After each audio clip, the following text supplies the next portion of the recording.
अथर्ववेद लोक कल्याण, जीवन दर्शन और गूढ़ ज्ञान का महासागर। भारतीय वाङ्मय का गौरव, वैदिक परंपरा का चतुर्थ स्तंभ और मानव जीवन के समस्त लौकिक एवं पारलौकिक आयामों का उद्गाता अथर्ववेद अपनी विशिष्टता के कारण अन्य 3 वेदों से भिन्न और अद्वितीय स्थान रखता है। जहां ऋग्वेद देव स्तुतियों का काव्य, यजुर्वेद यज्ञीय कर्मकांडों का गद्य और सामवेद देव आराधना का संगीत है, वहीं अथर्ववेद जीवन के व्यावहारिक पक्षों, लोक कल्याण और आध्यात्मिक गुत्थियों का विस्तृत विवरण प्रस्तुत करता है। इसे ब्रह्मवेद अथवा आंगिरस वेद भी कहा जाता है, जो इसके गूढ़ ज्ञान और ऋषि अथर्वा और अंगिरा के नाम से जुड़ा है। यह वेद केवल धार्मिक अनुष्ठानों तक सीमित नहीं, बल्कि यह मानव जीवन के हर सुख दुख, आशा निराशा, रोग शोक और विजयपराजय का सारगर्भित विवरण प्रस्तुत करता है। इसके लगभग 5977 मंत्र कविता के मधुर प्रवाह में संकलित हैं, जो अपने भीतर गुण, आरोग्य, औषध ज्ञान, लोकोपचार और वैदिक जीवनोपयोगी सूक्तियों का एक समृद्ध भंडार समेटे हुए हैं। अथर्ववेद को यदि हम लोकज्ञान का सार कहें तो कोई अतिशयोक्ति नहीं होगी, क्योंकि यह रक्षा, आरोग्य, मुक्ति और समग्र लोक कल्याण के भाव को मुखरित करता है। ऐतिहासिक एवं धार्मिक परिप्रेक्ष्य। अथर्ववेद का उद्भव अन्य वेदों की भांति किसी एक कालखंड में नहीं हुआ, बल्कि इसका विकास एक लंबी श्रुति परंपरा के माध्यम से हुआ।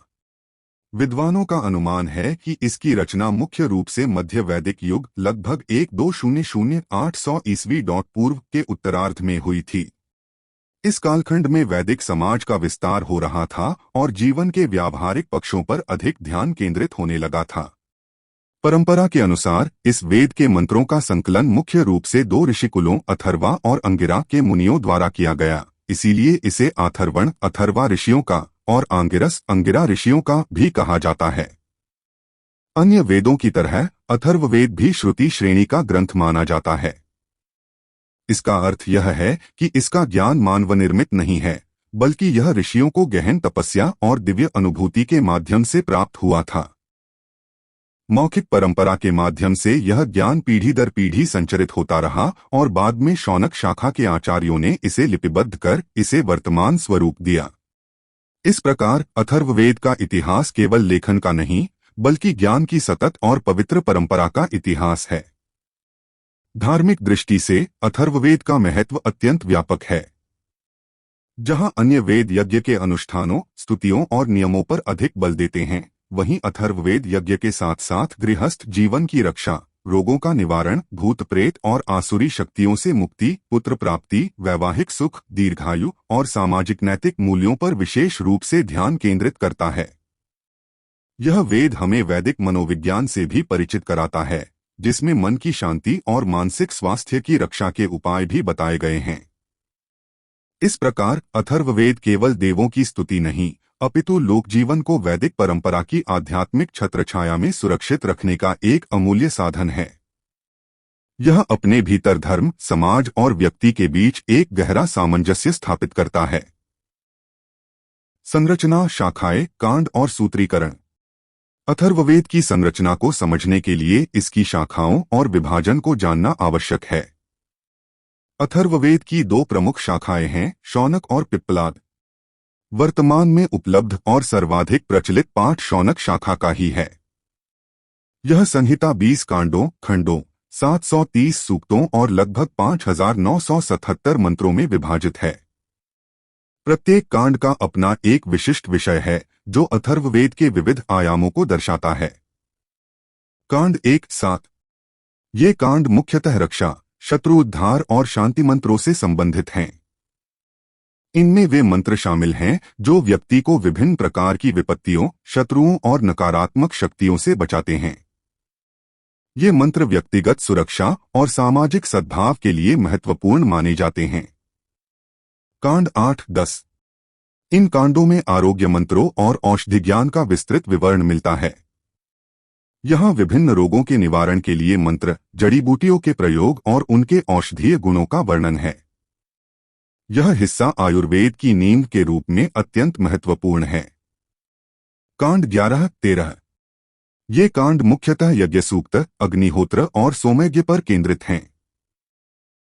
यद्यपि अथर्ववेद को यज्ञ केंद्रित नहीं माना जाता, पर इन कांडों में यज्ञ के महत्व, उसकी विधि और उसके दार्शनिक पहलुओं का वर्णन मिलता है, जो दर्शाता है कि यह वेद यज्ञ परंपरा से पूरी तरह से कटा हुआ नहीं था। कांड 14-20।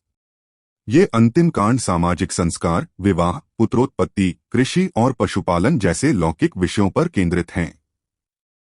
इनमें विवाह के मंत्र, पुत्र प्राप्ति की कामना, कृषि की सफलता के लिए प्रार्थनाएं और पशुओं की रक्षा के लिए मंत्र शामिल हैं। ये कांड वैदिक समाज के दैनिक जीवन की एक स्पष्ट तस्वीर प्रस्तुत करते हैं। अथर्ववेद के प्रत्येक सूक्त में प्राचीन वैदिक संस्कृत का काव्य, अनुप्रास और छंदबद्धता का सुंदर संगम देखने को मिलता है। यद्यपि शौनक और पिप्पलाद शाखाओं के बीच स्वर चिन्हों, स्वरोच्चारण और मंत्रों के क्रम में सूक्ष्म भेद पाए जाते हैं, फिर भी उनकी मूल संहिता और कांडों की संख्या में समानता रहती है। अथर्ववेद की अक्षरशः शुद्धता को बनाए रखने के लिए पारंपरिक महर्षियों ने पदपाठ, समाहिता पाठ और उच्चारण विवेचन जैसी पद्धतियों का विकास किया था, जिनके माध्यम से इस वेद का ज्ञान सदियों से सुरक्षित रहा है। औषधि, आरोग्य एवं लोकोपचार। अथर्ववेद का सबसे अद्वितीय और क्रांतिकारी पहलू इसका वैदिक औषध विज्ञान है। इस वेद में न केवल रोगों के निदान के लिए मंत्रों का प्रयोग बताया गया है, बल्कि जड़ी बूटियों के नाम, उनके गुण, प्रयोग और औषधीय मिश्रणों का भी विस्तृत उल्लेख मिलता है। यह ज्ञान आयुर्वेद के सूत्र स्थापन का आधार बना। अथर्ववेद में विभिन्न रोगों के लिए विशेष उपचारों का वर्णन है। दंतक्षय, नेत्र रोग, हृदय दोष। इन रोगों के लिए शिलापुष्प, यवकर्णिका जैसी जड़ी बूटियों और विशिष्ट आरोग्य मंत्रों का उल्लेख है। ये मंत्र शरीर के विभिन्न अंगों के स्वास्थ्य की कामना करते हैं। श्वास रोग, कफ, ज्वर। अथर्ववेद में लक्ष्मी पुष्प और सोमपात्र का प्रयोग तथा अग्निशमन मंत्रों का वर्णन मिलता है, जो इन रोगों के निवारण में सहायक माने जाते हैं। संस्थापन, सलिलाहारा। यह शीतल स्नान विधि और वातशमन औषधियों का वर्णन करता है, जो शरीर को शीतलता और संतुलन प्रदान करती हैं। दीर्घायु एवं सौभाग्य। अमृतवचन सूक्त और वृष्टि मंत्र दीर्घायु, समृद्धि और सौभाग्य की कामना के लिए हैं। इन मंत्रों का सार यह है कि औषधाना त्वमारोग्यम त्वया महेन में दीर्घायु दद्महे, अर्थात हे औषधियों, आप मेरी रक्षा करो और मुझे दीर्घायु प्रदान करो। यह भावना आज भी आयुर्वेद का मूल सिद्धांत है। अथर्ववेद केवल शारीरिक स्वास्थ्य तक ही सीमित नहीं है, बल्कि यह मनस्तेज आगम यानी मानसिक स्वास्थ्य पर भी बल देता है। इसमें मन की चिकित्सा, ध्यान और मंत्रोपचार द्वारा मानसिक शांति, तनाव मुक्ति और मनोबल वृद्धि के उपायों का उल्लेख है। यह दर्शाता है कि अथर्ववेद में शारीरिक और मानसिक स्वास्थ्य को एक दूसरे से जुड़ा हुआ माना गया है। तंत्र मंत्र एवं लोकविधियां। अथर्ववेद को तंत्र मंत्र का जनक भी माना जाता है, जैसा कि कहा गया है, अथर्वाह वैद्वानृणा तंत्र विद्यायां जनयति। यहाँ तंत्र मंत्र का अर्थ किसी नकारात्मक जादू टोने से नहीं, बल्कि लोक कल्याणकारी शक्तियों और विधियों से है। अथर्ववेद के तंत्र का उद्देश्य समाज और व्यक्ति को नकारात्मक शक्तियों से बचाना, सुरक्षा प्रदान करना और जीवन को सुखमय बनाना है। नजरभंग, भूत प्रेत निवारण। अथर्ववेद में अपशकुनग्राहक मंत्रों और दीप पूजा का उल्लेख है, जो बुरी नजर और नकारात्मक ऊर्जाओं से रक्षा करते हैं। रक्षाकवच, संस्कार रक्षण। गृह की रक्षा के लिए गृह रक्षा कवच और मंत्रित गोमय, गाय के गोबर का प्रयोग भी इसमें वर्णित है। ये विधियां घर और परिवार को सुरक्षित रखने के लिए हैं। वास्तु दोष शमन। भवनोन्मार्ग मंत्र और भूमि पूजन के मंत्र वास्तु दोषों को दूर करने और भवन को शुभ बनाने के लिए हैं। दीक्षा, यज्ञोपचार। होम संस्कार मंत्र और द्विजादि संस्कार मंत्र विभिन्न संस्कारों और यज्ञों को शुद्धता और सफलता के साथ संपन्न करने के लिए हैं। अथर्ववेद में वर्णित तंत्र मंत्र की ये विधियां शक्ति और सुरक्षा के लोकविश्वासों का वैदिक समन्वय हैं। यह स्पष्ट है कि अथर्ववेद का तंत्र केवल विनाशक नहीं, अपितु मानवहितैषी और समाजहितैषी है, जिसका मूल उद्देश्य लोक कल्याण है। सामाजिक, नैतिक एवं संस्कारगत सूक्तियां। अथर्ववेद में पारिवारिक और सामाजिक जीवन को सुचारू रूप से चलाने के लिए अनेक मंत्र और सूक्तियां मिलती हैं। ये सूक्तियां व्यक्ति के जीवन चक्र के महत्वपूर्ण पड़ावों को संस्कारित करती हैं। विवाह संस्कार।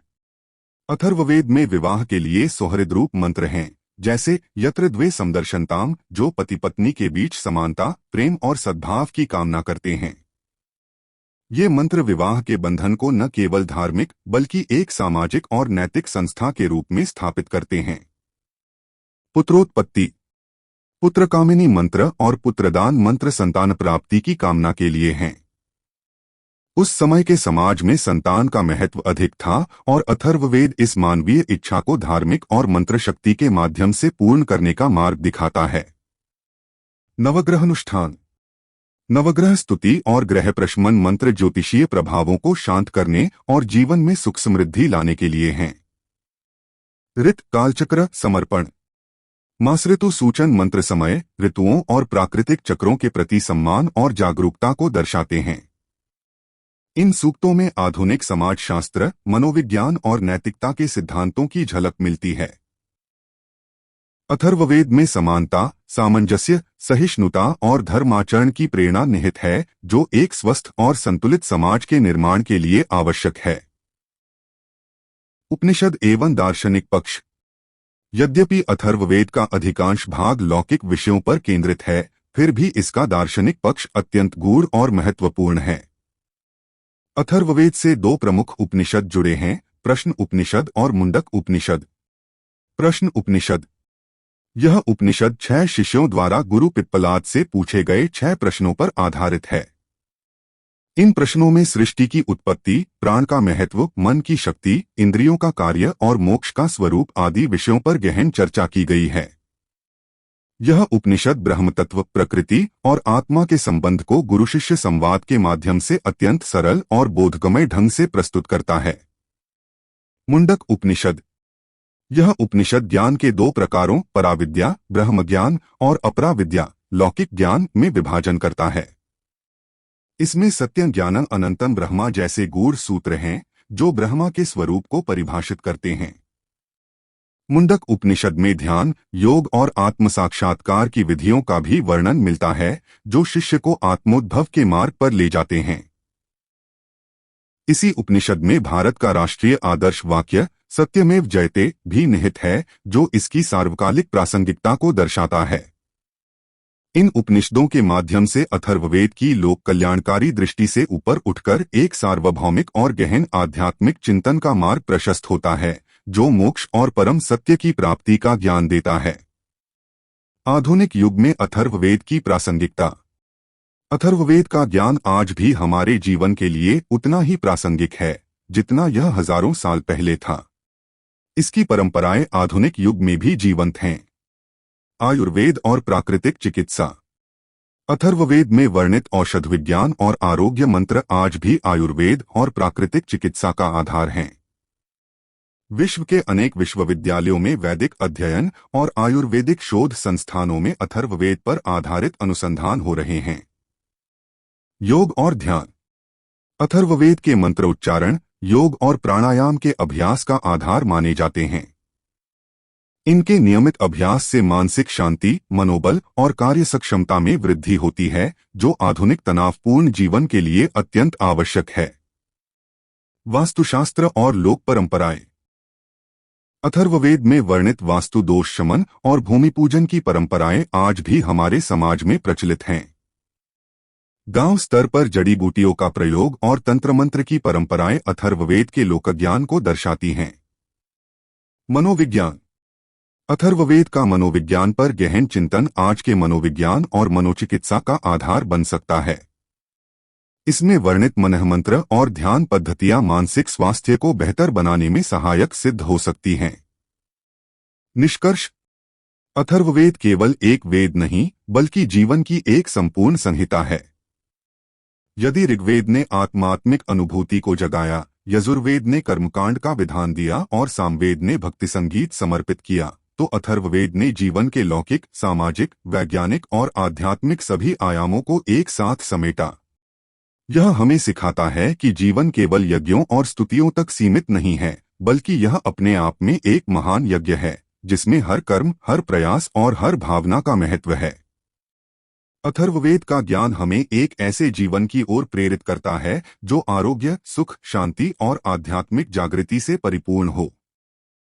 यही इसकी विशिष्टता और कालजयी महत्ता है जो इसे वैदिक साहित्य में एक अद्वितीय स्थान दिलाती है।